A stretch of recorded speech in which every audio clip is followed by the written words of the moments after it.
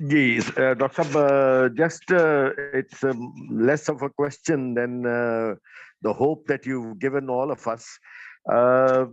It says here, "Illa mashallah," until God wills. Khalidina fiha, or then it says, "Illa mashallah." I think a similar statement has also been made in Surah Hud in ayat number 107, if I'm not mistaken, "Illa masha'u rabbuk." This is a sign or a hope, a ray of hope for those who have gone astray, that even after having committed so many sins, they will ultimately be forgiven by the Almighty. Am I correct in this view? Thank you, Dr. Saab, for an excellent lecture.